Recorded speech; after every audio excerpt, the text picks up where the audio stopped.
그래서 여러분들 금신상에게 지금 절하지 않으면 그렇게 맹렬히 타는 풀무불에다가 산채로 집어넣겠다라는 것을 왕의 명령으로, 그 칙령으로 온 그 나라에다가 전파했죠. 근데 지금 어떻게 됐어요? 오늘 본문에 보니까 이 사드락과 메삭과 아벳느고라고 하는 이 다니엘의 세 친구가 절하지 않았다라는 거예요. 절하지 않으니까 옆에서 누가 절했던 사람들, 그 왕의 명령에 따랐던 사람들이 특별히 이 다니엘과 이 세 친구가 왕의 어떤 총애를 받으니까 그것을 안 그래도 질투하던 그 어떤 정치적인 세력들이 어떻게 했어요? 가서 왕 앞에다가 왕한테 절을 하고 만수무강하시옵소서, 만세수를 누리시옵소서 하고, 그 다음에 뭐라고 얘기해요? 이 유대 지방에서 잡아온 이 포로로 잡아왔던 그 지금 이 고을을 간장하고 다스리고 이제 이 높은 정치 이런 끝까지 올라온 이 세 친구가 아니죠. 제가 말하는 건 이제 다니엘의 세 친구를 얘기하는 거예요. 근데 절하지 않은 거에 대해서 어떻게 보면 세상 말로 고자질하고, 자 이제 저들을 풀무불에 넣어야 됩니다 라고 왕이 얘기했어요. 근데 왕이 입장이 있어요. 아무리 총애하는 적이라고 할지라도 이미 자기가 세워버린 그 법 앞에 왕이 예외를 뒀을 때는 그 정치하기가 참 힘든 거예요. 이 다스리기가 힘들어지는 거예요. 왜? 그럴 거 아니야. 누구는 뭐 봐주고 누구는 안 봐주고 막 이렇게 서로 그러니까. 그러니까 이제 총애하는 가운데서도 어쩔 수 없이 이거를 이제 타는 불에다가 넣어야 되는 거야. 그러니까 오늘 본문에도 뭐라 그래요? 사드락과 메삭과 아벳느고한테 왕이 와가지고 네가 지금까지 안 한 거 내가 봐줄 테니까 지금이라도 이제부터라도 그 악기 소리가 들려서 내가 세운 신상한테 절을 해야 될 시간에 절을 하면 내가 너희들 풀무불에 안 넣게라고까지 얘기를 하는 거예요. 근데 지금 뭐라고 그러는 거예요? 왕 앞에서 담대하게 뭐라고 얘기합니까? 이 세 친구가 우리는 절대로 왕이 세운 그 금 신상에다가 절하지 않겠다. 이게 뭐예요? 나는 예수님 믿는 사람이다.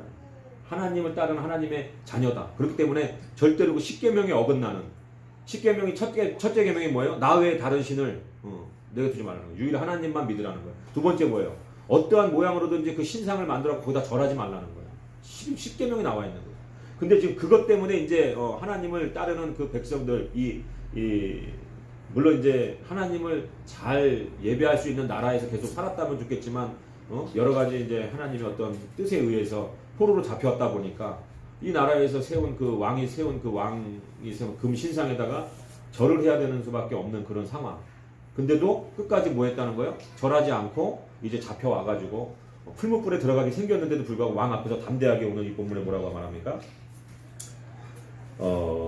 이 16절에 보니까 사드락과 메삭과 아벳느고가 왕에게 대답하여 이르되 느부갓네살 왕이여, 우리가 이 일에 대해서 왕에게 대답할 필요가 없나이다. 얼마나 싸가지 없는 얘기입니까 지금? 말도 못하게 싸가지 없는 거예요. 풀무불에 집어넣겠다고 하는데 지금 내가 이 일에 대해서 왕한테 얘기할 필요가 없습니다. 그리고 그 17절에 뭐래요? 왕이여, 우리가 섬기는 하나님이 계시다면 우리를 맹렬히 타는 풀무불 가운데서 능히 건져내시겠고 왕의 손에서도 건져내시리이다. 이렇게 말하는 거예요. 그러니까 왕이 뭐라 그래요? 낯빛이 변해가지고 다 집어넣어버려라. 지금 이런 상황이라는 거예요. 근데 어떻게 됐다라는 거예요? 이 본문을 보니까 왕이 집어넣으면 바로 탈 수밖에 없는 그 풀무불에 보니까 세 사람을 집어넣는데 누가? 네 사람이 그 불 안에서 거니는 모습이 보이더라는 거예요. 사람을 불에다 태우면 여러분 바로 순식간에 막 비명을 지르고 그냥 거기서 그냥 쓰러져서 그냥 순간에 타버려야 되는데 그 불길 가운데 그 타는 풀무불 가운데 세 명을 집어넣는데 네 명이 다니면서 이렇게 그 안에 있더라는 거예요. 그래서 사드락과 메삭과 아벳느고에 나오라 했더니 세 명이 머리털 하나 타지 않고 나오더라 라는 것에 대해서 오늘 이 성경이 기록을 하고 있습니다. 그래서 그러고 나서 끝났어요? 안 끝났죠. 하나님에 대해서 만유리 여기고 그것에 대해서 나쁘게 얘기하는 자들은 사람 반으로 쪼개라고 왕이 칙령을 내렸어요. 그러니까 하나님을 인정하게 되는 것이죠. 여러분 우리가 오늘 이 시대 가운데 우리가 사는 데 있어서 이만큼 하나님을 인정할 수 있는 자세로 우리가 살지 못하면요 이 세상에서 견딜 수가 없는 거예요. 우리 권사님도 아시지만 우리 장로님 병원에 계신 병원에 제가 잠깐 금요일날 다녀왔는데 그때 전화가 왔는데 어떤 목사님이 이제 연락이 와가지고 어떤 얘기를 했냐면 목사님이신데 이제 그 개척교회죠. 거기도 성도가 없죠. 저희 교회보다도 성도가 없죠. 그러다 보니까 힘들죠. 그러니까 세상 일을 내려놓지 못하고 공장을 하고 계시는. 그러니까 이 공장 이제 이번에 5월달에 신고해야 되는데 그거 달라는 거죠. 그러니까 본인 직접 연락이 온 게 아니고 다른 목사님 통해서 연락이 온 거예요.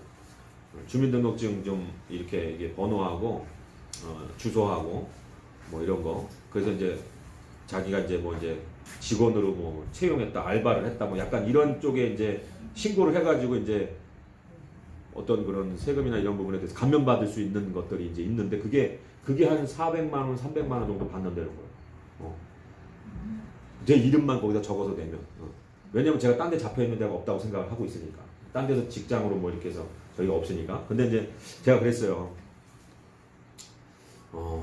물론 저는 이제 이 교회에 잡혀 있어요. 2018년도부터 이거 신고를 해야 되기 때문에 교회에 잡혀 있기 때문에 이중으로 잡히면 안 된다라는 이야기를 했죠. 그것은 이제 거짓이 아니에요.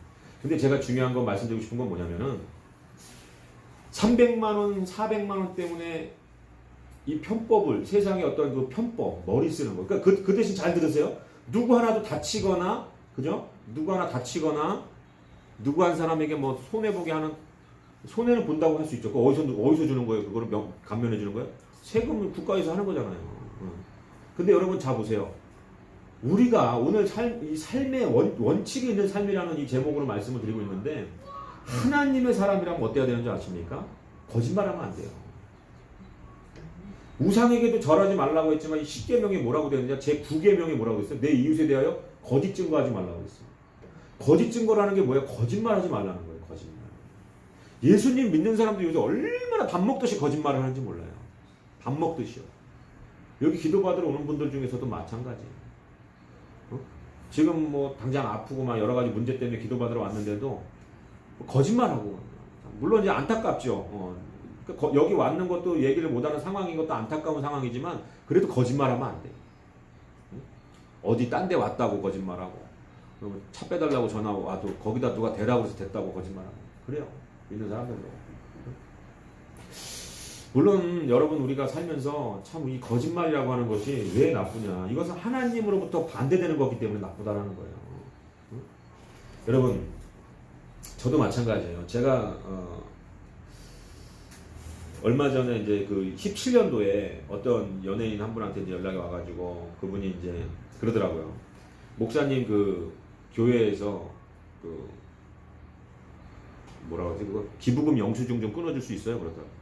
그러니까 기부금 영수증이 뭐냐면 이 교회에다가 헌금한 분들에 대한 기록을 가지고 그것에 대해서 이제 이분이 헌금했다. 그러니까 이 단체에다가 헌금을 했다라는 것에 대한 영수증을 끊어주면은 그것으로 인해서 이제 감면 혜택 받는 것들이 있나 봐요. 근데 이제 2017년도에 이제 그런 연락이 와가지고 2천만 원짜리 하나 끊어줄 수 있어요? 그러더라고요. 그러면 현금으로 200만 원을 통장에 싸주겠다라고. 여러분 지금도 어렵지만 여러분 그때 얼마나 제가 또 어려웠겠어요. 200만 원이요? 지금 직장 있는 여러분들한테 제가 지금 200만 원이라고 하는 거는 제가 당시 이렇게 개척교회 하면서 여러분들의 체감온도로 따지면은 한 2천만 원에서 500만 원 사이 정도 될 수 있는 돈이란 말이에요. 여기에 지금 청년이 만약에 앉아가지고 이제 고등학교 뭐 졸업해서 대학교 다니는 청년한테는 제한테 200만 원이라면 그 사람한테 한 500만 원 정도 될 거고, 그죠? 그 사람 엄마 아빠가 그래도 뭐 밥은 주잖아. 그리고 직장 다니는 사람한테는 아마 그 돈이 한 2천만 원 정도의 어떤 가치로 다가올 거라는 거예요. 저한테 2천만 원의 가치라는 거예요. 여러분들에게 비교하면 200만 원이라고 하는 게 당장 굉장히 급한 돈이라는 거예요. 어떤 사람들은 그것이 하나님이 좋은 기회를 주셨다라고 생각하는 사람들도 있을 거예요. 근데 여러분 잘 생각하셔야 되는 건 뭐냐면 이거는 거짓말이에요. 여러분 옛날에 세상에서는 저도 그런 거 해봤어요. 주유소하고 막 갖다 시발령사 할 때는 자료라고 그러잖아요. 자료 좀 끊어줘 그래요. 그게 뭐예요? 트럭 운수업하는 사람들이 그 자료 끊어달라는 건 뭐냐면은 기름을 안 넣는데도 기름을 넣었다라는 증거 자료. 그 자료라는 걸 우리가 맞춰야 되잖아요. 얼마만큼 우리가 기름을 갖다가 사왔는지 또 얼마만큼 팔았는지에 대한 자료를 맞춰야 되는데 자료가 남는 게 있어. 왜? 뭐가 남아요? 카드 결제 안 하고 현금 결제한 사람들이 자료는 다 남는 거잖아 이게. 그러다 보니까 그 자료만큼의 그것을 이 사람이 사갔다라고 하면 그 사람이 그 유료를 공급받기 위해서 쓴 돈은 또 감면 혜택을 받는 거예요. 그러니까 그 돈을 주고 사가는 사람들도 있어요. 근데 지금 이 교회라고 하는 곳 안에서 여러분 그 자료 달라는 거 아니에요. 거짓말 해달라는 거예요. 저한테도 자료는 있죠. 왜? 헌금하시는 분들이 이런 영수증을 끊어가요. 기부금 영수증. 그러면은 안 끊어가시는 사람들에 한해서는 2015년도에 개척했으니까 외부에서 이 교회 나오지 않지만 어떻게 금천 경찰서 뭐 시급조 보내주고 뭐 그런 것들로 인해 가지고 2천만 원 헌금한 기록은 있지요. 그러니까 제가 해줄 수 있는 거예요. 그냥 이거 영수증 하나 저한테 투자되는 건 뭐냐면은 그냥 A4 용지 하나 잉크값 조금 그거 한 장 뽑아주면 저한테는 200만 원이 그냥 통장으로 들어오는 거예요. 응? 근데 제가 못한다고 그러죠. 왜? 거짓이기 때문에. 거짓이기 때문에요. 이유가 딴 게 없어요. 거짓이기 때문에. 응? 제가 이 세상을 살아가고 있는 동안에 가지고 있는 여러 가지 원칙 중에 하나가 그 원칙이 뭐냐면 거짓말하지 않겠다라고 해요. 거짓말. 무슨 제가 선거 유세하는 게 아니고요. 하나님의 사람이기 때문에 그래요. 응? 근데 거짓말을 안 하겠다고 제가 해도 그러면 저는 뭐 흠도 점도 없냐? 아니죠. 흠도 점도 있지만 최대한 내가 살아가는 원칙 중에 하나 중에 그 뭐냐? 거짓말하지 않겠다는 건데 이건 내가 착해서가 아니고 올바른 사람이고 성품이 좋아서가 아니라 내가 하나님을 믿는 그 하나님이 거짓말을 싫어하기 때문에 내가 하나님 마음에 합한 종이 되기 위해서 거짓말 안 하겠다. 응? 그렇기 때문에 여러분 제가 그것을 이제 단호하게 이제 그 유혹이지만 어떻게 보면 거절을 하고 해주지 않았어요. 근데 그럼 여러분 삶에서는 어떻습니까? 어? 여러분 삶에서도 어마어마한 거짓의 유혹들이 여러분 예를 들면 차가 누가 살짝 긁었어. 보험을 들어놨으니까 보험 처리하면 되는데 그 사람이 긁지 않은 것까지 살짝 이렇게 해가지고 얼마나 빈번하게 많아요. 믿는 사람이나 믿지 않는 사람들에게. 세상 사람과 다를 게 없이 살아간다는 것 자체가 얼마나 부끄러운 일인지 아십니까 여러분? 굉장히 부끄러운 일인 거예요. 우리 안에 그런 게 너무나 많아요. 하나님의 자녀라면 여러분 그럴 수 없는 거예요. 왜 이 원칙이 중요한지 아십니까 여러분? 거짓말을 한번 하게 되면 여러분 그런 속담도 있어요. 외국 속담 중에. 하나의 거짓말이 통과되기 위해서는 그것을 뒷받침해 줄 수 있는 거짓말 7개가 필요하다는 거예요. 맞잖아요. 남편이 바람이 났어. 그러면 바람 난 거 숨기기 위해서 어디에 있는지에 대해서 거짓말해야 되고 돈을 거기다 썼는데 다른 데 썼다고 거짓말해야 되고 그거 하나의 죄를 덮기 위해서 여러 가지 그러니까 죄가 계속해서 내가 짓는 죄가 죄를 계속해서 부르듯이 눈덩이처럼 쌓이듯이 우리가 그 거짓말 단순한 거짓말 하나 하는 것을 통해서 굉장히 많은 거짓말로도 뒷받침해야 되기 때문에 그것이 딱 잘라야 되는 거예요. 그래서 여러분 우리가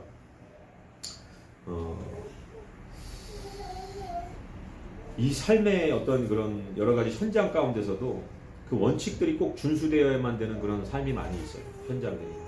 특별히 맨 우리가 가까이 요 근처만 봐도 공사장만 가봐도 여러분 그 공사장에서의 그 원칙이 있잖아요. 규칙이 있고 법칙이 있고 어떤 것들이 있습니까? 요새 공사장에서 많이 일어나는 사고가 그 추락 사고 아니에요. 저 롯데월드 타워가 그거 짓다가 사람 떨어져 죽었고. 그러니까 그런 것들이 왜 그런 것들이 일어납니까? 그 공사장 안에서의 원칙을 지키지 않으니까요. 그 원칙이 뭐예요? 높은 데 올라가서 작업하려면 어떻게 해야? 벨트 매고 안전고리를 어떻게? 그 바에다가 매달아 놓고 작업을 하게끔 그 원칙이 있다는 거죠. 근데 그런 것들을 지키지 않으니까 추락사고가 나는 거예요. 자, 그럼 한 사람 떨어져 죽었어요. 그럼 그거 끝납니까? 그 가족들이 겪어야 될 아픔은 어떻게 할 거냐? 우리가 이렇게 사는 일반적인 세상 가운데서도 지켜야 될 원칙이 있는 거예요. 여러분, 우리가 말도 많고 탈도 많았던 그 세월호 사건도 한번 보십시오. 결과적으로 그 세월호 사건 왜 일어난 거예요? 물론 누모도 많았죠. 잠수함하고 이렇게 부딪혔다는 둥, 북한의 잠수함. 근데 그걸 공개하면 그 나라 망신이니까 또 그 정부에서 여러 가지에서 그거를 공개를 안 했다는 둥. 또 여러 가지 인신 제사를 지내기 위해서 사람을 일부러 거기다 죽게 하기 위해서 용왕님 앞에 제사 지내기 위해서 그랬다는 둥. 여러 가지 어떤 추측들이 많이 있고 이런 누모들이 난무했지만 결과적으로 과학적인 근거를 통해서 드러난 건 뭐예요? 수평수를 채우지 않고서는 운행을 한 거예요. 수평수가 뭐예요? 그 배가 이게 균형을 잡아주는 그 안에 배 안에 밑에 중심을 밑에다가 가두기 위해서 그 물을 채운단 말이에요. 근데 이거를 안 채웠다는 건 뭐예요? 그만큼 적재를 더 많이 하기 위해서. 그죠? 그 물의 무게만큼 물을 뺀 만큼 적재를 많이 해서 밑에다 적재를 물론 무게를 채우려고 열심히 여러 가지 이제 그 전문가들이 했겠죠. 그러나 원칙은 뭐예요? 그 물을 절대 빼서는 안 되는 물인데 거기다가 적재를 더 많이 하기 위해서 그 물을 빼고 적재를 했을 때 그 적재를 많이 한다면 뭐예요? 그만큼 적재하는 만큼의 뭐가 생기는 거예요? 돈이 생기는 거잖아요. 결과적으로는 돈이 생기기 때문에 그 위험을 감수하고 그 물을 빼버리고 적재를 더 많이 한 것밖에 안 되는 거예요. 그러면 여러분 이런 일이 생기지 않기 위해서 이런 아주 아픔, 이런 세상, 우리나라가 굉장히 지금 이걸로 인해서 굉장히 정치적으로 큰 이슈가 되고 있는데 이런 일들이 생기지 않으려면 의외로 간단해요. 뭐가 간단합니까? 하나님을 바르게 믿는 신앙인들, 거짓과 타협하지 않는 신앙인들이 그 자리에 있으면 되는 거예요. 이거 그냥 사인만 해주면 통과하는 거 아니에요? 눈 감는 거예요. 눈 감고 그냥 찔러주는 돈 여기다 꼭 찔러주면 거기다 그냥 아니 그래 사인 해줘버리고 또 위에서 상부에서 지시하니까 야 그거 그냥 넘겨. 그냥 왜냐면 거기 회사에서 돈 벌어야 되니까. 근데 그 중에서 사인하는 사람 한 사람이 이것은 거짓이고 이것은 원칙을 깨는 짓이다라는 거 성령의 감동 안에서 이건 절대 이렇게 하면 위험하다라는 것을 인식하는 사람, 세상에 핍박과 환난이 와도 그 원칙을 지킬 수 있는 어떤 믿음의 사람이 그 자리에 있으면 되는 거야. 이거 이렇게 하면 안 됩니다 라고 얘기할 수 있는 사람이 있으면 되는 거예요. 근데 당장 자기가 죽는 게 아니라고 자기한테 좀 꽁짓돈 좀 생기고 쌈짓돈 좀 생긴다고 위에서 지시한다고 해서 그거를 사인해버리니까 그 원칙이 깨지니까 어떻게 되는 거예요? 어마어마한 일들이 발생을 하는 거예요. 지금 우리가 살면서 살아가고 있는데 그 조그만 거짓말 하나, 아내한테, 자녀한테 그거 조그만 거짓말 하나가 여러분 얼마만큼 눈덩이만큼 불어서 안 좋은 결과로 우리에게 올지 모르는 거예요. 그렇기 때문에 하나님께서는 우리가 거짓말하지 않기를 원하시고 바르게 정확하게 정직하게 살기를 원하시는 거라는 거죠. 근데도 예수님 믿는다고 믿는 사람들 중에서도 그것도 모르고 그냥 자기가 그냥 뭐 예수님 믿는다고 말은 교회 다닌다고 하지만 그 세상의 편법 가운데 살아가고 있는 사람도 너무나 많잖아요. 그렇게 해갖고 사업하는 분들 그 사업이 잘 될 것 같으세요? 아니라니까요. 세상적인 편법을 가지고 사업하는 사람들 안 되는 거예요. 하나님이 보실 때 부끄러움 없이 정직하게 원칙대로 그렇게 조금 늦더라도 그렇게 하는 사람들이 결과적인 성공을 거두게 되는 줄 여러분 믿으셔야 될 줄 믿습니다. 그래서 십계명에도 거짓말하지 말라고 되어 있어요. 그리고 잠언 12장 22절에도 뭐라고 말씀합니까? 거짓 입술은 여호와께 미움을 받아도 진실이 행하는 자의 그는 기쁨 하나님이 그를 기쁘시게 받느니라라고 말씀을 하고 있습니다. 그리고 요한복음 8장 44절에도 뭐라고 그래요? 사단을 가리켜서 뭐라고 얘기합니까? 거짓의 아비라고 얘기하고 있어요. 거짓의 아비다. 그럼 마찬가지로 우리가 하나님의 자녀라고 교회를 다니고 있는데 우리가 세상 나가서 거짓말 한다면 그건 뭐예요? 말 그대로 사단의 자식이 되는 거예요. 하나님의 자녀로서 우리가 살아가는 것이 아니고 사단의 자녀로서 살아가는 게 되는 거라는 거예요. 하나님께 영광 돌리는 삶이 아니고 사단에게 영광 돌리는 삶이 되어지는 거예요.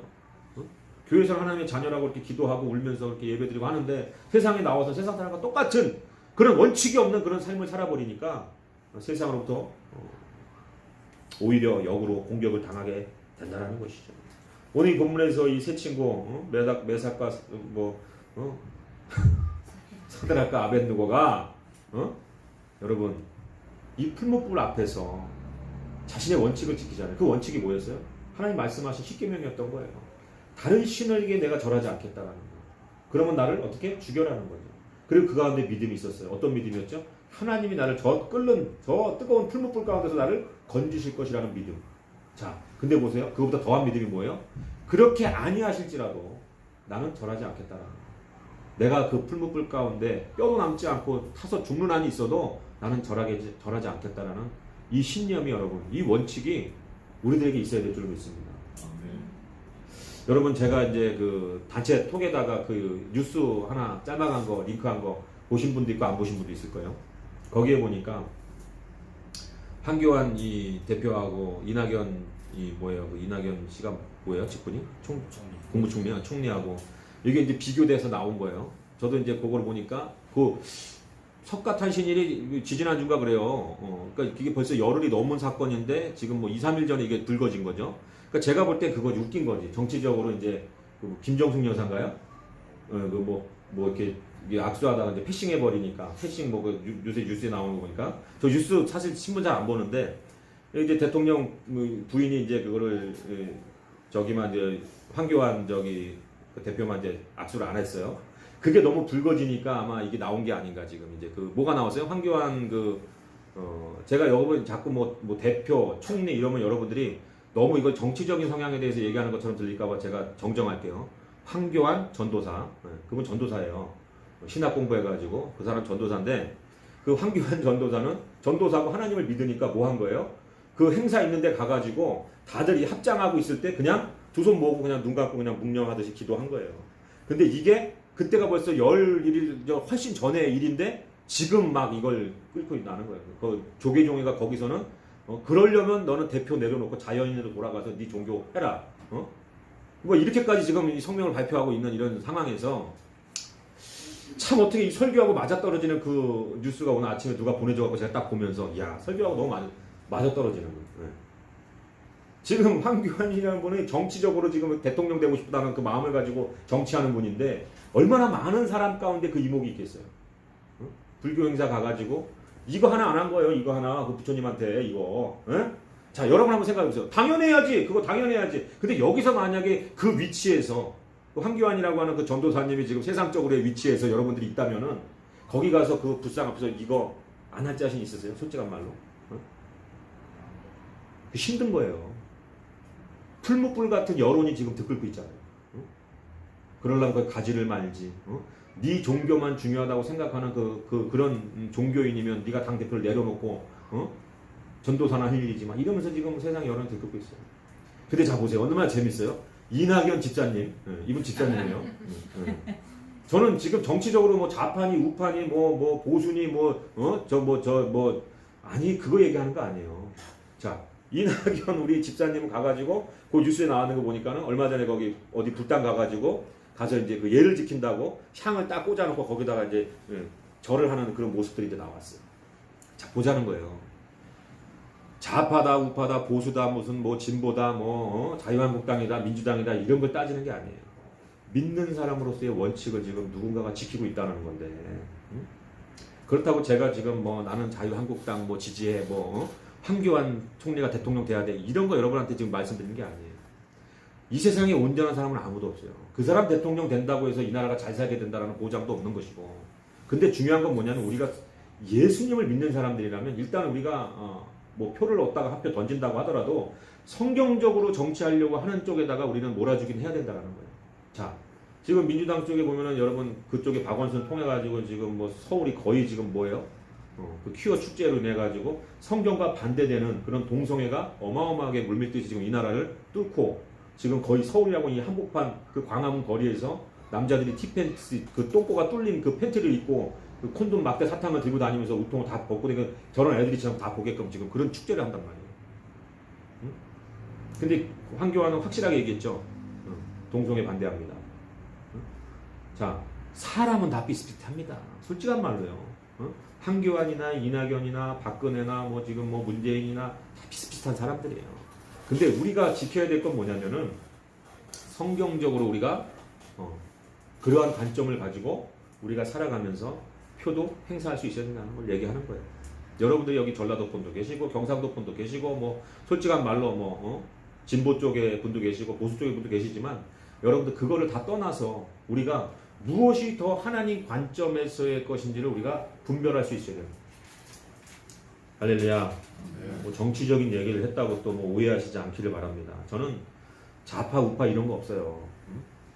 하나님 편에 속한 것이 무엇일까? 하나님의 마음 가운데 우리나라가 하나님이 원하시는 나라로 세워져 가는 데 있어서 무엇이 더 옳은가에 대해서 생각할 뿐이지 그 사람들이 와갖고 저한테 밥 한 그릇 사줍니까? 그런 것도 없는데 제가 누굴 지지하라 누굴 지지하지 마라 이런 얘기 안 한다는 거예요. 자, 여러분 그렇기 때문에 그 대신에 우리가 이제 제가 얘기하는 건 뭐냐면 그 황교안 전도사님을 위해서는 기도를 해줘야 된다는 거예요. 왜? 그 사람이 그것조차도 쇼일 수 있어요. 기독교 쪽에 표를 얻기 위한 쇼일 수도 있어. 이거 안 하고, 근데 여러분, 그럼에도 불구하고 어떻게 보면은 그나마 이 기독교인으로서의 자존심을 그곳에서 어떻게 보면은, 물론 이제 거기서, 왜냐면 이건 10계명이에요. 이건 원칙이란 말이에요. 사람들에게 보여주기 위해서 할 수도 있어요.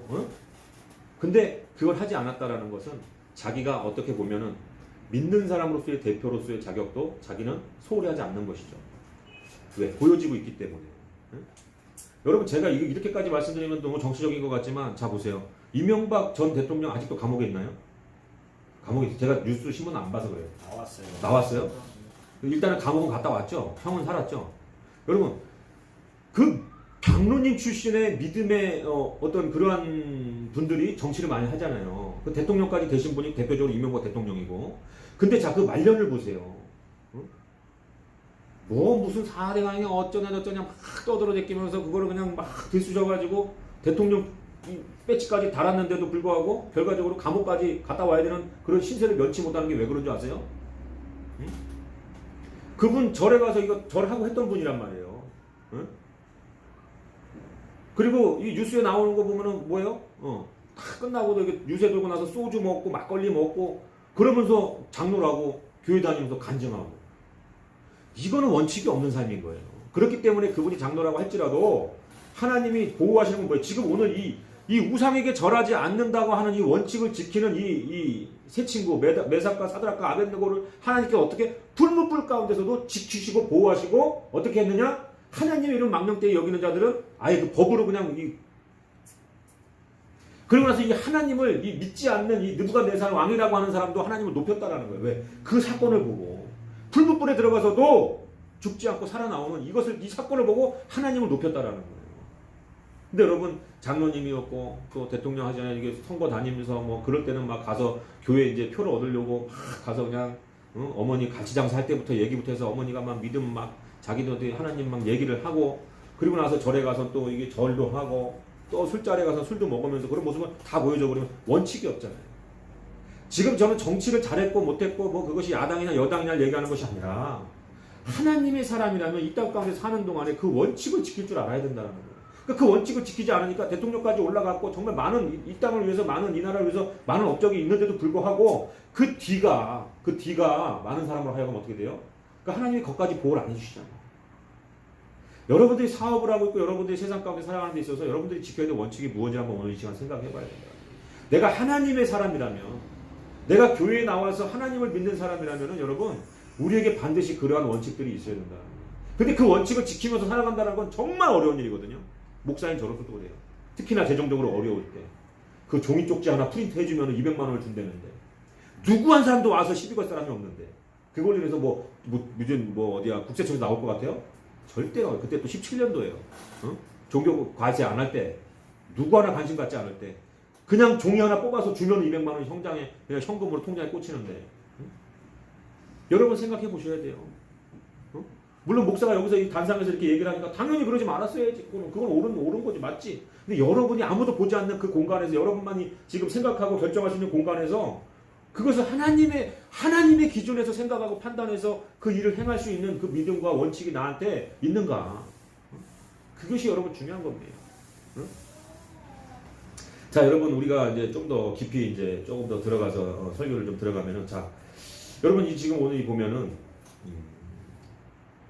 오늘날 우리가 그럼 지켜야 될 이 원칙이란 건 무엇일까? 그 원칙의 기준이 될 만한 것은 무엇일까? 세상적인 것이어서는 안 되는 거예요. 예수님을 믿는 사람이라고 한다면 여러분들에게 어떤 것이 원칙으로 적용이 되어지고 있습니까? 김영렬 집사님, 그 원칙은 무엇으로 인해서 이게 세워져야 돼요? 박수 한번 칩시다. 말씀을 통해서 할렐루야. 말씀을 통해서 어떻게 돼야 된다고요? 원칙이 나에게 적용이 돼야 돼. 이 말씀이 원칙이 돼야 돼. 근데 여기서 한 가지 함정이 있어요. 무슨 함정이 있느냐? 말씀을 해석하는 목사가 아주 천차만별인 거예요. 누구는 11조 해야 된다고 그러고 누구는 안 해야 된다고 그러고 너무 헷갈리는 거예요. 누구는 가서 그냥 상황에 따라 절을 해도 된다고 그래요. 하나의 중심 보니까 절을 해도 된다고 그러고 누구는 절하면 절대 안 된다고 지옥 간다고 그래요. 똑같은 말씀을 연구하고 보는 이 목사들의 견해와 소견이 이게 학식적으로 학문적으로 이게 다 신앙적으로 뭐예요? 틀리다라는 거예요. 그러면 여러분 이 기준이 말씀이 기준이 되고 원칙이 돼야 되는데 어떠한 기준에 이 말씀을 원칙을 갖다 댈 거냔 말이에요. 응? 목사들마다 신학을 하는 학자들마다 다 틀린데. 그러면 그 말씀을 이거 딱 갖다 놓고 내가 편한 쪽으로 내가 지키기 좀 수월한 쪽으로 그것을 주장하는 그 목사님 쫓아갈 거예요? 그건 사람 쫓아가는 거 아니에요? 말씀 따라간다고 볼 수가 없잖아요.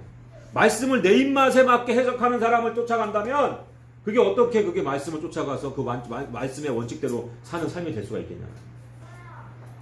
그래서 여러분 오늘 이 설교가 중요한 거예요. 그러면 우리는 그 말씀을 쫓아가야 하는데 그 말씀이 무엇이냐. 여러분 예전에 보시면 알 거예요. 지금 이 이스라엘 백성들 그 모세 때 구약에서는 이 이스라엘 백성들이 지키던 것이 뭐였어요? 율법이라는 걸 지켰다라는 거예요. 율법을 지킴으로 인해서 그것이 하나님과의 교제를 할 수 있고 하나님의 백성인 것을 드러내는 거예요. 이들의 삶, 이 구약 시대를 살았던 이스라엘 사람들에게는 원칙이라고 하는 것은 율법이었죠. 근데 그 율법도 어떻게 됐습니까? 하나님이 주신 그 십계명을 가지고 더 구체적으로 세분화해서 지키기 위해서 철저하게 지키기 위해서 그 율법사들이 그 율법을 어떻게 만들었어요? 113개 조항으로 나눠서 구체적으로 율법을 만들어서 지키기 시작했는데 실질적으로 하나님이 주신 십계명을 613개, 13개의 조항으로 만들어서 이제 지키던 그 사람들이 그거를 지키는데도 불구하고 하나님의 뜻을 떠나게 됩니다. 그러니까 실질적으로 표면적으로 겉으로는 지키는 것 같지만 내면으로는 그걸 전혀 지키지 않았다라는 거예요. 그래서 문제가 되어졌다라는 거예요. 여러분 그것까지는 우리가 제가 굳이 구체적으로 이제 깊게 설명 안 해도 여러분 다 아실 거예요. 그런데 이제 우리가 한 가지 또 봐야 될 것이 뭐냐면 그렇다면은 우리가 지켜야 될 이 원칙이라고 하는 것, 이 말씀을 비롯한 그 말씀 가운데의 기준을 가지고 우리가 원칙을 삼아야 되는데 이 말씀의 해석이 다 다른 시대를 살아가는 우리들에게 어떻게 이 말씀이 우리 안에 적용되어지고 원칙으로 우리에게 와야 되느냐. 자, 말씀이라고 하는 것을 온전하게 해석할 수 있는 분은 여러분들이 믿으셔야 됩니다. 성령님 밖에 없어요. 아멘입니까? 성경을 기록한 분이 누구냐라는 거예요. 해석하는 학자들은 여러 수백 명 수만 명이 되지만 이 성경을 기록한 원 저자가 누구냐? 하나님이시고 그 하나님께서 성령의 감동을 통해서 그 예수님의 제자들과 그때 이제 그 성경을 기록한 사람들의 통해서 이 사람의 손에 의해서 이 글이 쓰여졌지만 그 글을 쓰여지게 만든 그 하나님의 감동이 성령님이라는 분이 그 사람 안에서 역사하셨기 때문에 우리가 이 성경을 볼 때 어떠한 것들을 공부하다 보면 누가 쓴 책도 인용할 수 있고 어떤 뭐 해석집도 인용할 수 있지만 결과적으로 이 성경을 우리 마음 가운데 원칙이 될 수 있게끔 이 성경대로 살아갈 수 있는 사람으로 세워가는 데 있어서 반드시 우리에게 있어야 될 것이 누구시냐? 그가 성령님이라. 아멘입니까? 아멘. 여러분 그 성령님이 우리 안에 계셔야만이 그 성령님께서 이 말씀을 바르게 해석하시고 이 성령님이 이 말씀을 우리 삶 가운데 원칙으로 적용하시고 우리를 이끌어 가신다는 거예요. 이 목사가 말하는 게 맞다, 저 목사가 말하는 게 맞다라고 싸울 것이 아니고 우리 안에 내주하시고 계시는 그 성령님께서 그 안에서 역사하셔야만 되는 줄로 믿으시기를 바랍니다. 그래서 디모데후서 3장 16절에 뭐라고 말합니까? 모든 성경은 하나님의 감동으로 된 것이요 교훈과 책망과 바르게 함과 의로 교육하기에 유익하니. 자, 성경 말씀에서부터 성경은 성령님의 감동으로 되었다라고 말씀을 하고 있어요. 자, 그렇기 때문에 지금 이 현 시대에 살아가는 우리들이 성령의 뜻에 순종하는 삶이 뭐다? 구약의 율법과 같은 거예요. 저희가 지금 율법을 지킵니까? 아니잖아요. 소를 잡고 양을 잡아가지고 각을 떠갖고 제사를 지냅니까? 그런 거 안 한단 말이에요. 뭐 어디는 몇 보 이상 가면 안 되고 가지 말아야 되고 이런 거 안 지킨단 말이에요. 그러면 지금 우리가 지켜야 될 그 원칙은 뭐냐? 성령이 우리에게 성경을 통해서 역사하시는 이 감동 가운데 그 원칙을 우리는 따라가야 된다는 거예요. 이게 우리가 살 길인 겁니다. 근데 지금도 많은 사람들이 그 안에 성령님이 말씀하시는 거에 대해서 어떻게 순종하지 않고 있다는 건 뭐예요? 하나님의 법을 어기는 거예요. 여러분 많은 사람들이 믿음으로 천국에 간다고 그러죠. 믿음으로 구원을 받는다고 그러죠. 그 믿음으로 구원에 이른다는 것은 굉장히 초등학문적인 어떤 복음의 어떤 기초편인 거예요. 근데 우리가 점점 신앙생활하면서 점점 그 믿음에 대해서 그 구원에 대해서 더욱더 성령 안에서 연구하고 생각하고 묵상하다 보면 뭐예요? 결과적으로 우리가 그 믿음이라고 하는 그 입술의 고백만 가지고 천국에 절대 갈 수가 없는 거예요. 내가 믿노라 했을 때 약속하신 그 예수 그리스도가 이 땅에서 약속하신 하늘나라에 가서 내가 너에게 성령을 보내겠다고 하시니까 성령도 받아야 되고 그 성령께서 어떻게 우리가 믿고 있는 그 믿음이 올바른 믿음으로 하늘나라에 갈 수 있는 그 믿음으로 세워주시고 인도해 주시는 그 성령님의 도우심과 내주하심과 인도하심이 있어야만 된다. 반드시 신약에서 성령을 받아야 되고 그것이 무엇이다? 곧 우리에게 법이 된다. 여러분 우리 법 지켜야 천국 갑니다. 응? 그냥 단순하게 믿음으로 간다고요? 그거는 신학적인 내용이에요. 우리가 살면서 그냥 입술로만 믿음으로 고백하죠. 여러분 지금 살기 좋을 때 누구든지 그 믿음으로 고백할 수 있어요. 제가 여기 목사가 앞에 있는데 여기서 노면할 사람이 누가 있어요? 믿습니까? 하면 다 아멘하지. 근데 그 여기서 다 아멘한다고 해서 나가서 그 하나님의 성령 안에서의 법이 우리가 살기를 원하는 대로 우리가 순종하지 못하고 입으로만 아멘하고 나가서 그냥 제 멋대로 원칙도 없이 하나님 나라의 백성으로 원칙도 없이 살아가고 있는데 어떻게 천국에 갑니까? 어떻게? 근데 얼마나 많은 교회에서 그냥 믿기만 하면 간다고 그렇게 거짓말들을 하고 있어요. 그 믿음이 진짜 믿음이 무엇이며 가짜 믿음은 무엇인지까지 알려줘야죠. 얼마나 많은 성도들이 가짜 믿음, 그냥 입술의 고백, 나와서 헌금 조금 하고 주일날 빠지지 않으면 천국 가는 줄 알고 있는데. 자, 에스겔서 36장 27절에 뭐라고 말씀하는지 아세요? 내 영을, 하나님의 영, 내 영을 너희 속에 두어 너희로 내 율례를 행하게 하리니 너희가 내 규례를 지켜 행할지니라. 하나님은 법에 굉장히 민감하신 분이에요. 근데 그 율법이 어떻게 됐어요? 제대로 지켜지지 않았잖아요. 그러니까 하나님께서 지금 에스겔을 통해서 그 지금 이스라엘 백성들에게 무엇을 언약하는 거예요? 너희의 힘으로 너희의 육으로 그 율법을 지킬 수가 없어. 그건 그림자일 뿐이야. 이제 내가 어떻게 할 것이냐면은 내 영, 하나님의 영, 그 성령을 너희 속에 두어 너희를 어떻게 내 율례와 율법을 그 규례를 행하게 하겠다라는 거예요. 왜? 하나님이 이 안에 오셔가지고 그 법을 주시겠다는 거예요. 그러니까 성령이 곧 뭐예요? 법인 거예요. 하나님의 법인 거예요. 성령이. 여러분 이 부분에 대해서 확실하게 이해를 잘 하셔야 돼요. 성경이 분명히 얘기하고 있어요. 에스겔서 36장 27절에 내 영을 너희 속에 두어서 이 영이 없으면 뭐예요? 하나님의 법이 없는 거예요. 규례가 없고 율례가 없는 거예요. 하나님 법이 뭔지를 모르는 거예요. 근데 성령님이 오시니까 하나님이 어떠한 분인지를 알고 하나님 앞에 나아갈 때는 어떠한 방법으로 나가야 되는 것, 예배 드릴 때는 어떻게 해야 되는 것, 누구한테 배워서가 아니고 성령이 이 안에 오시니까 하나님의 성령의 그 성령의 법이 우리를 인도한다 라고 성경은 이렇게 말씀을 하고 있습니다. 아멘입니까? 자, 창세기에서도 마찬가지 여러분. 여러분들 사람의 하나님께서 사람을 지으실 때 흙으로 사람을 지으신 다음에 거기다가 코에다가 바람을 넣으시니까 어떻게 됐다고 그랬어요? 자, 창세기 22장 7절에 보니까 여호와 하나님께서 땅의 흙으로 사람을 지으시고 땅의 흙으로 사람을 지으시고 생기를 그 코에 불어 넣으시니 그 사람이 생명이 되었더라. 생명이 되니라. 자, 여러분 물론 이건 너무 복잡할 수 있는데 신학적으로 3분설이 있고 2분설이 있어요. 2분설은 뭐예요? 사람은 영혼과 육체로 되어 있다. 3분설은 뭐예요? 사람은 영과 혼과 육체로 되어 있다라고 얘기해요. 자, 보세요.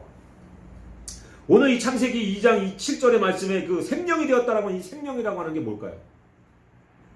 교회를 수십 년 다녀도 다 헷갈리죠. 생명이 뭐예요? 하나님이 성령이라고 생각하는 분. 두 분, 세 분.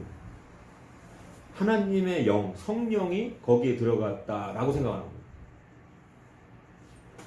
그 많이 드시고 있는데 그러면 자 혼이다 그냥 혼이다 없단 말이에요. 다 잘못 알고 있는 거예요. 물론 이거 몰라도 천국 가는데 크게 문제는 없어요. 근데 우리가 제대로 알아야 돼요. 자, 생명이 됐다라고 하는데 이 생명이라고 하는 것을 영어로 번역된 성경에 보면 영어로 되어 있으면 뭐라고 되는지 아세요?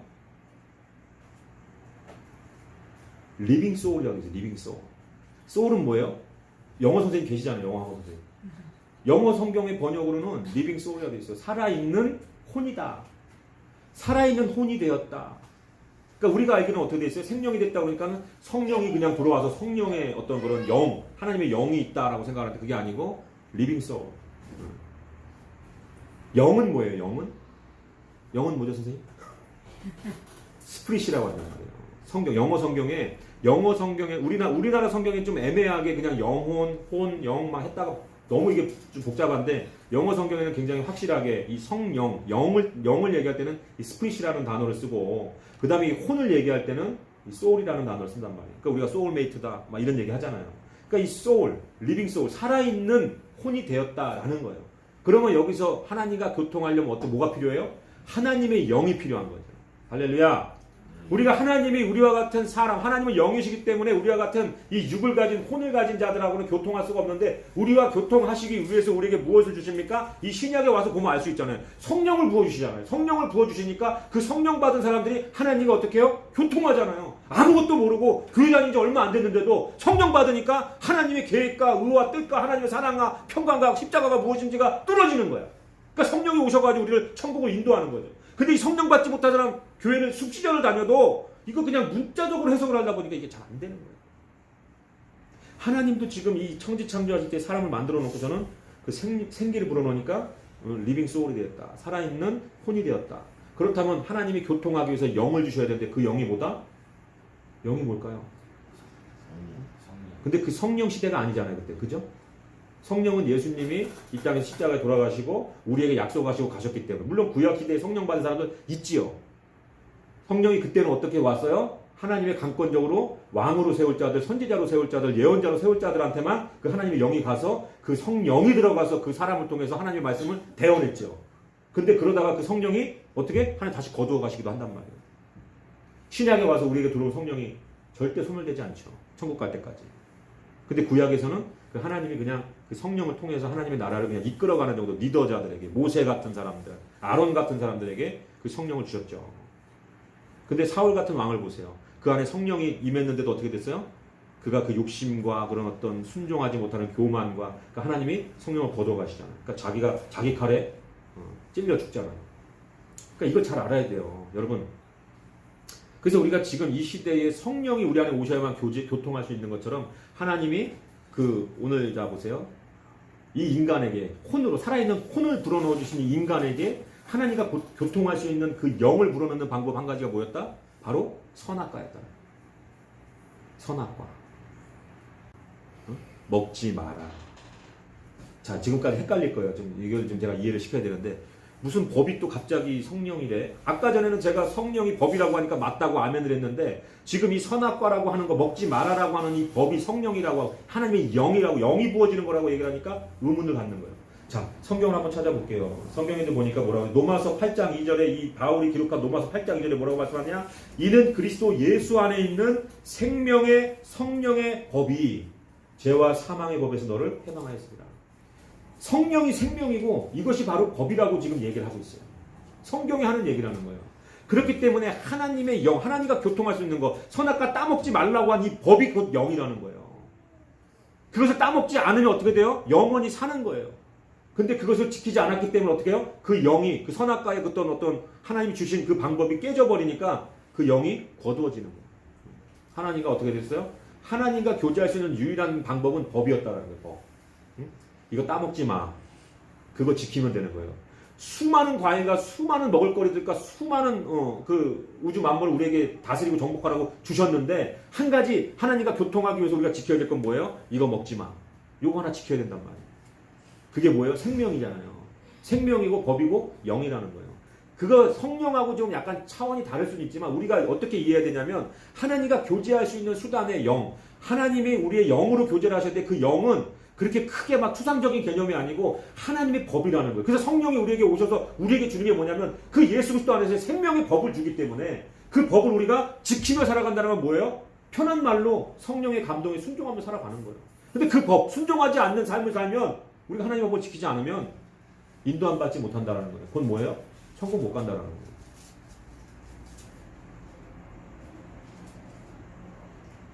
만약에 혹시라도 그거에 대해서 좀 의문이 드는 분들이 있으면 따로 오셔서 저랑 좀 얘기를 더 나눠도 상관이 없어요. 여러분들이 고린도전서 15장 45절에 또 뭐라고 기록되어 있냐면은, 기록된 바 첫사람 아담은 생명이 되었다. 여기서 고린도전서에도 생명이라고 기록해요. 리빙 소울이란 말. 아담은 생명이 되었다. 함과 같이 마지막 아담 누구예요? 예수님이죠. 예수님은 뭐라 그래요? 살려주는 영이 되었나니.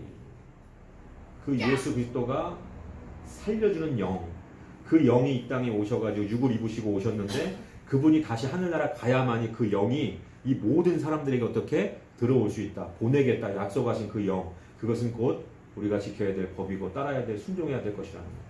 그래서 우리가 말씀이 우리에게 원칙이 돼야 되는데, 그 각자 다른 해석 가운데 내가 편한 말씀, 내가 좀 따르기 쉬운 말씀을 내가 따라서 순종하는 것이 아니라, 우리가 어떻게 돼야 된다고요? 성령이 주시는 그 법 안에서 우리가 지키며 살아가고, 그 원칙을 하나님 나라의 자녀로서 아름답게 가꾸어 가면서 살아갈 때 우리가 하나님 나라에 들어갈 수 있는 줄 믿으시기를 바랍니다. 여러분들이 좀 어렵게 생각하지 마시고, 성경에 나와 있는 거잖아요. 하나님이, 우리가 지금까지 착각을 했잖아요. 생명이 되었다고 하니까 그게 하나님의 영이 들어갔다고 생각하는데, 그게 아니고 소울이란 말이에요. 혼이. 근데 그 혼이 어떻게 됐어요? 영을 가진 혼이 되기 위해서 하나님의 법, 영, 이것을 지켜야만 나랑 교통할 수 있고 교제할 수 있고 내 자녀야 라고 했던 그 선악과가 바로 뭐예요? 그걸 지키는 동안에는 이 혼이 영을 가진 혼이 되는 거예요. 쉽잖아요. 어렵지 않잖아요. 근데 그것을 지키지 않으니까 그 영이 떠나가 버리는 거예요. 하나님과 교제할 수 없는. 그러니까 어떻게 됐어요? 하나님과 교제가 단절되는 거예요.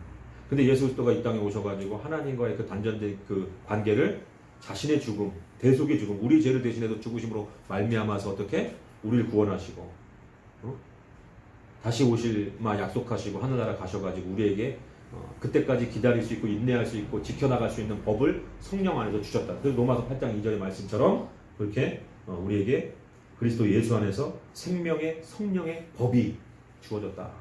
법 없는 사람처럼 살아서는 안 될 줄 믿습니다. 예수님 믿는다고 하는데 나가가지고 전혀 법 없는 사람처럼 무법자처럼 그렇게 살아서는 안 되는 거예요. 우리에겐 반드시 지켜야 될 법이 있는 줄 믿으시길 바랍니다. 그렇다면 여러분들 한 가지 이제 좀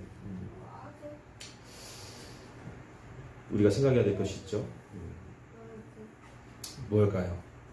이 자리에 성령 받은 사람도 있고 성령 못 받은 사람도 있어요. 성령 못 받은 사람들은 그러면 어떡합니까? 큰일 났네요. 그죠? 응? 성령 받은 사람들은 그래, 내가 더 성령의 말씀에, 성령이 주시는 감동에 절대적인 순종을 하면서 내가 살아야 되겠다. 그렇게 사시면 돼요. 자, 근데 성령 받지 못한 몇몇 분은 어떻게 해야 됩니까? 모세 때처럼 살아야 돼요.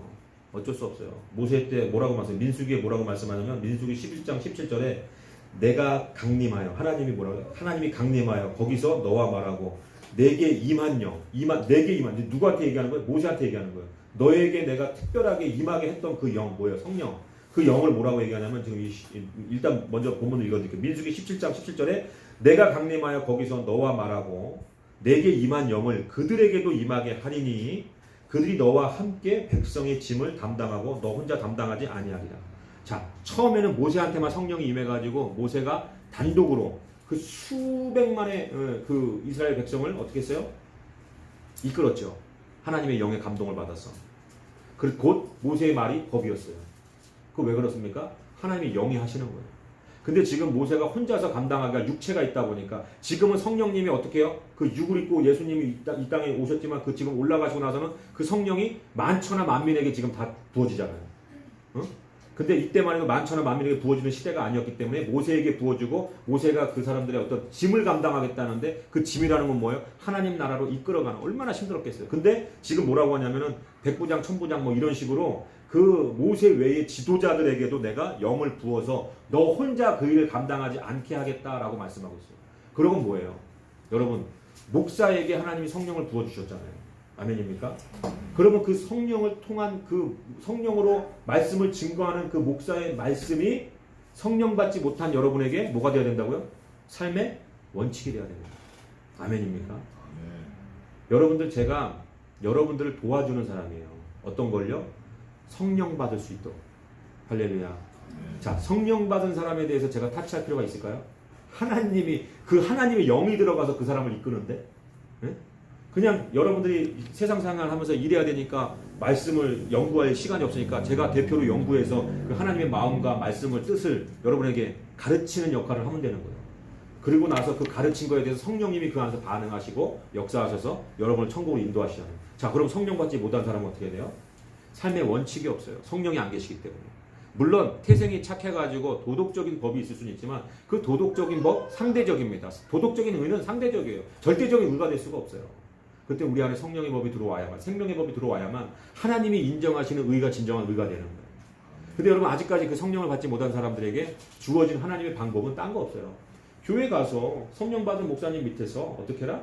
말씀 듣고 그 말씀대로 살으라는 거예요. 그러다가 하나님이 정하신 때에 성령이 그 사람에게 임하겠죠. 그러면 그 전에 목사가 가리키고 잔소리하고 막 이렇게 했으면 주여 지켜라, 빠지면 안 된다 얘기했던 것들이 어떻게? 그 사람의 주장이 아니었고 하나님의 원하심이었구나, 날 향한 계획이었고 사랑이었구나가 깨달아지는 거죠. 그때까지는 여러분들이 어쩔 수 없이 여기서 말씀을 증거하는 제 말 전하 듣는 말을 여러분들이 살면서의 원칙에 적용해서 그대로 살려고 노력해야 되는 줄 믿으시기 바랍니다. 여러분들이 우리가 하나님이 우리에게 주신 그 원칙대로 살기 위해서 세상이 주는 특혜를 마다할 수 있어야 돼요. 그것 때문에 다 넘어가거든요. 그리고 이 원칙을 세우는 기준은 절대적으로 이 하나님의 말씀. 그러나 그 말씀은 너무나 해석이 다르기 때문에 그 온전한 해석을 줄 수 있는 그 성령님이 우리 안에 오셔야만이 그것이 온전해질 수 있다. 할렐루야. 그리고 영은 다 같은 영이 아니라고 했어요. 교회를 다니면서도 귀신의 영을 받아가지고 잘못된 길로 가는 사람들이 많이 있죠. 신천지 이만이라든지 그런 사람들 처음부터 다 예수님 믿던 사람들 아니었습니까?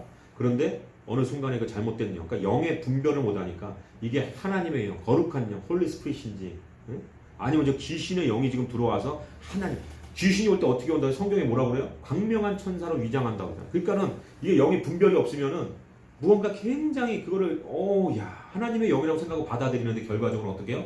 그 천사, 광명한 천사의 탈을 쓰고 왔기 때문에 우리가 분별력이 없으면 그걸 놓쳐버려요. 그러니까 왜? 그것을 분별할 수 있는 주의 종들을 통해서 상담하고 질문하고 자신의 생각이, 의견이 옳은 것 같아도 그것을 굽히는 것이 곧 하나님의 뜻에 순종하는 것이라는 걸 여러분 믿어야 될 줄로 믿습니다. 기도합니다. 거룩하신 아버지 하나님 감사합니다.